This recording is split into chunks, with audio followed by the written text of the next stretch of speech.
Welcome to another week. Let's talk Chapter 12, Employee Benefits.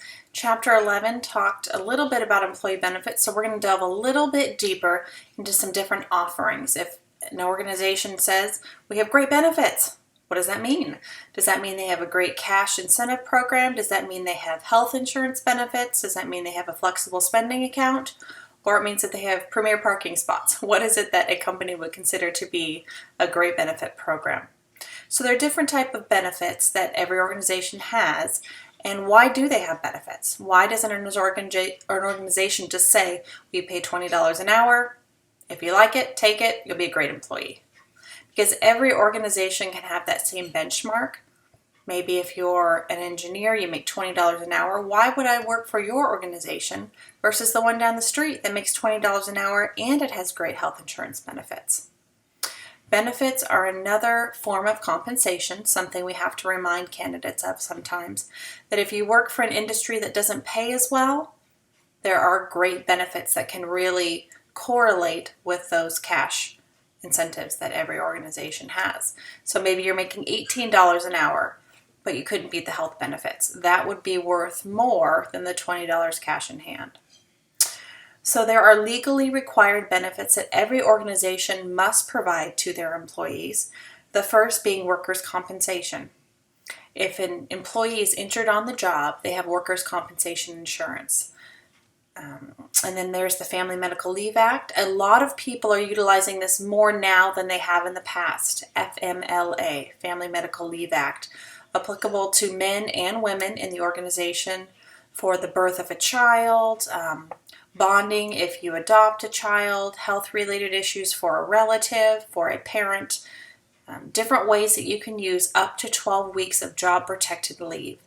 It's not paid leave, but it's job-protected leave. So if you need to go out for 12 weeks to have a baby, then you have 12 weeks of unpaid leave, but you know that you can return at that point in time to your position.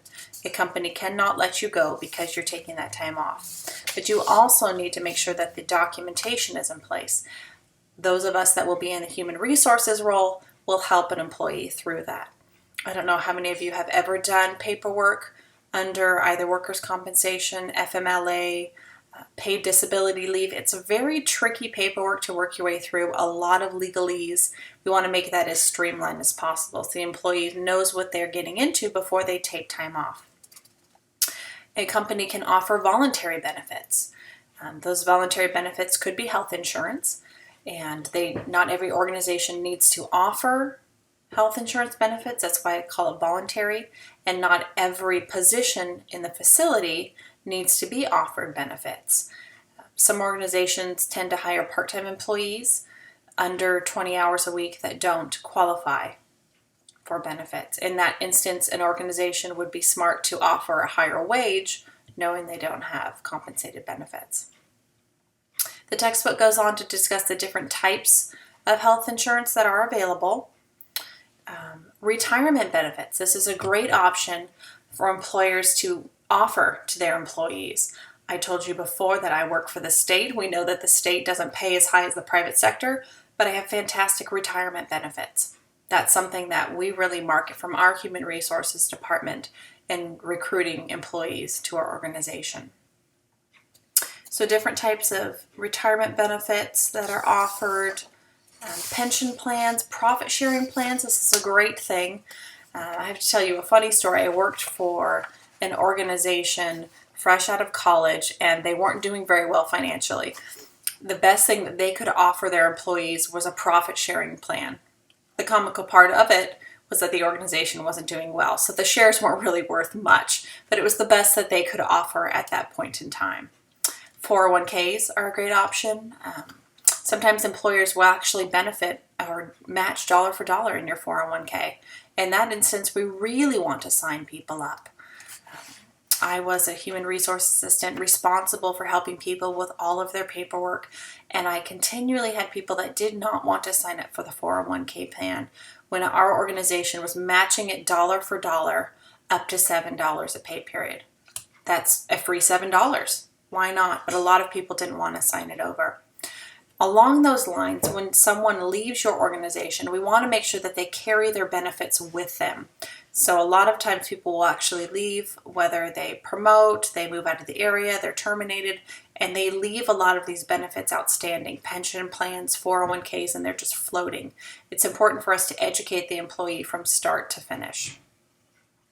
Paid time off is an excellent benefit. I've mentioned teaching a lot. So teaching, if you take their salary, which a lot of people say teachers don't make a lot of money.